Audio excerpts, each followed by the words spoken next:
आज हम अपने दुख से दुखी नहीं हैं। आज हम दूसरों के सुख से दुखी हैं। हम कहते हैं कि हम परेशान हैं, हम दुखी हैं, लेकिन हमारे जीवन में जो भी परेशानी आ रही है, जो भी कष्ट आ रहा है, हम उससे दुखी तो हैं, लेकिन इतने ज्यादा दुखी नहीं हैं।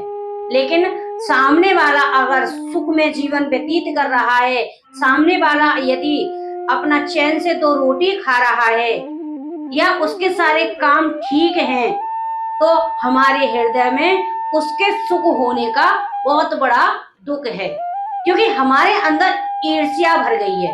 माया के 6 विकार हैं, काम, क्रोध, लोभ, मोह, मद और ईर्ष्या। तो माया का जो 6ठा विकार है वो है ईर्ष्या। और जिस व्यक्ति के हृदय में ईर्ष्या ने जगह बना ली, तो आप समझ लीजिए कि वो दुनिया में ही हमेशा बुराइयां खोजता रहेगा और उसे अपने अंदर कोई भी बुराई दिखाई नहीं देगी। कोई व्यक्ति खुश है तो क्यों खुश है, मैं क्यों नहीं हूँ खुश। कोई व्यक्ति इतना धनवान है तो वो क्यों धनवान है, मैं क्यों नहीं हूँ धनवान।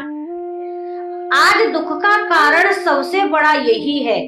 उसके घर में मोटरसाइकिल है, उसके घर में फ्रिज है, उसके घर में वॉशिंग मशीन है, तो ये मेरे घर में क्यों नहीं है। तो सबसे बड़ा दुख इसमें मनुष्य मानने लगा है और फिर उसकी पूर्ति में वह लग जाता है। और जब वह उसे प्राप्त नहीं हो पाता है, वह उसे नहीं मिल पाता है, तो वह दूसरों के सुख से फिर दुखी होने लग जाता है और परेशान होने लग जाता है। तो यानी कि दुख का कारण क्या है? दुख का कारण है सबसे बड़ा इस समय दूसरों के सुख से दुखी होना। मनुष्य अपने दुख से अगर दुखी है तो कोई बात नहीं, वो झेल रहा है, लेकिन अगर दूसरा सुखी है, दूसरा चैन की 2 रोटी खा रहा है, तो वो सबसे बड़ा दुख हम मान लेते हैं। यदि जीवन में आपको सफल होना है तो जितना परमात्मा ने आपको दिया है आप उसी में संतुष्ट रहें। हमारे बड़े बुजुर्ग कहते हैं, देख पराई चूपड़ी और मत ललचावे जीव। यानी कि हम दूसरों के पास क्या है क्या नहीं है, रूखी रोटी खा रहा है या सूखी रोटी खा रहा है, या उसके घर में मोटर कार है या नहीं है, हमें उससे क्या मतलब। क्यों कि परमात्मा ने जो भी हमें दिया है वो हमारे ही कर्मों का फल है। हमें जो प्राप्त है वो हमारे कर्म द्वारा हमें प्राप्त हुआ है, और सामने वाले को जो सुख है, जो सुविधाएं हैं, वो उसके कर्मों से उसे प्राप्त हुआ है। तो इसमें अब दुख कहाँ रहा। लेकिन हमारा बुरा हो रहा है, दिन प्रतिदिन बुरा हो रहा है, लेकिन हम उस बात से चिंतित नहीं हैं। लेकिन सामने वाले क्या अच्छा क्यों हो रहा है, हम इस बात से दिन प्रतिदिन दुखी रहते हैं। एक व्यक्ति था और उसका समय बहुत नजदीक आ गया था, यानी कि उसका इस दुनिया से जाने का समय पूरा हो रहा था। यमराज उस व्यक्ति के प्राणों को लेने के लिए आए, तो उस व्यक्ति ने कहा कि क्या मुझे थोड़ा सा समय नहीं मिल सकता है। तो यमराज ने कहा कि चलो मैं तुम्हें 5 मिनट देता हूँ, और 5 मिनट में तुम्हारी जो अंतिम इच्छा हो, जो तुम्हारी अंतिम ख्वाहिश हो, तुम एक काम करो, मैं तुम्हें एक डायरी दे रहा हूँ और इस डायरी में तुम अपनी अंतिम इच्छा लिख दो। यमराज ने उस व्यक्ति को एक डायरी दी और उस व्यक्ति से कहा कि इसमें तुम अपनी अंतिम इच्छा लिख दो। तुम्हें मैं अभी 5 मिनट दे रहा हूँ और 5 मिनट में तुम अपनी जो भी मन की बात हो, जो भी तुम्हारे मन में विचार आ रहा हो, या जो भी तुम्हारी अंतिम इच्छा हो जो रह गई हो, ना हो पाई हो पूरी, इसमें तुम लिख दो। तो वह व्यक्ति उस डायरी को खोलकर और लिखने के लिए पेन हाथ में लिया और उस डायरी को उसने खोला। डायरी को जैसे ही उसने खोला तो पहले पेज पर लिखा हुआ था कि तुम्हारे पड़ोसी की सरकारी नौकरी लगने वाली है। तो वो मन में विचार करने लगा कि मेरे पड़ोसी की सरकारी नौकरी लग जाएगी और मेरी आज तक नौकरी नहीं लगी, और ये व्यक्ति जो है धनवान हो गया तो रोज मुझे उलाहना देगा, वो रोज मुझे ताना मारेगा। तो पेज पर उसने उसी पेज पर टिप्पणी नीचे कर दी, इसको नौकरी नहीं मिलनी चाहिए। फिर उसने दूसरा पेज खोला तो उसमें लिखा हुआ था कि तुम्हारे सामने वाला जो पड़ोसी है, घर के सामने जो है, उसके घर में 4 व्हीलर आने वाली है, यानी 4 पहिए की गाड़ी आने वाली है। तो उसने उसके नीचे लिख दिया कि उसके घर में 4 पहिए की गाड़ी नहीं आनी चाहिए, क्योंकि उसके घर में 2 पहिए की गाड़ी पहले से मौजूद है। क्योंकि मेरे घर में साइकिल भी नहीं है, उसके घर में 4 पहिए की गाड़ी आ जाएगी तो ये तो रोज जो मुझे चलाएगा गाड़ी में बैठ बैठ के।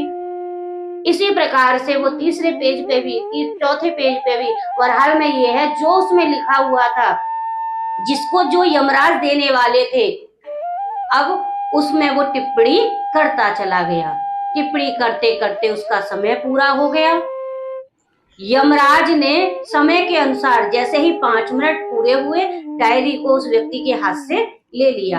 अब वो व्यक्ति कहने लगा, महाराज मैंने तो अभी कुछ लिखा ही नहीं है, मैं तो केवल इसके पेज पलट रहा था, ये देख रहा था किसमें क्या दिया है, किसमें क्या दिया है। यमराज ने उस डायरी को खोल के देखा तो देखा कि उसमें टिप्पणियां कर दी हैं, जो भी उसमें लिखा हुआ है उसके नीचे क्या है, ये नहीं होना चाहिए, ये ठीक नहीं है, ये नहीं होना चाहिए, ये ठीक नहीं है। यानी कि 5 मिनट उसने इसी उसमें विषय में निकाल दिए, और जो लास्ट वाला पेज था उस पे उसने अपना कोई भी विचार नहीं लिखा। अब वो व्यक्ति रोने लगा, कहने लगा, महाराज मैंने तो कुछ लिखा नहीं है। यमराज ने कहा, तुम्हारे 5 मिनट थे, मैंने तुम्हें 5 मिनट दिए और वो 5 मिनट खत्म हो गए, अब तुम्हें मेरे साथ चलना होगा। ये कोई कहानी नहीं है, ये हकीकत है हमारे जीवन की। परमात्मा ने हमें कितना सुंदर शरीर दिया है, इस शरीर के द्वारा हम अपने जीवन का कल्याण कर सकते हैं और भगवत प्राप्ति भी हम कर सकते हैं, क्योंकि मानव के जीवन में ही परमात्मा का दर्शन संभव है।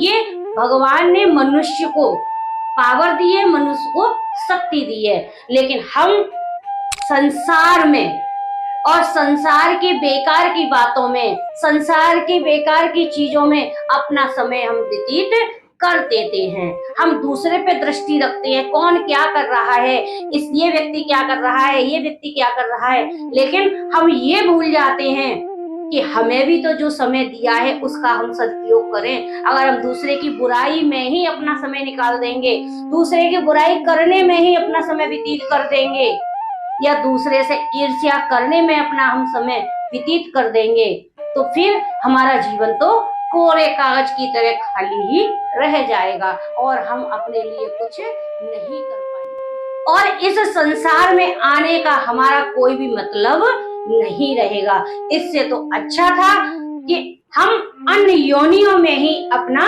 समय व्यतीत करते, मानव का जीवन पा करके और मानव के कार्य को ना कर पाए, या अपने जीवन का कल्याण ना कर पाए, या भक्ति नहीं कर पाए, भगवत प्राप्ति नहीं कर पाए, तो हमारा जीवन मानव का बिल्कुल बेकार और व्यर्थ है। इसीलिए अपने जीवन को सार्थक बनाना है तो हम समय के महत्व को समझें और दूसरों की बुराई ना करें, दूसरों की निंदा ना करें, और ना ही हम दूसरों के सुखों को देखकर दुखी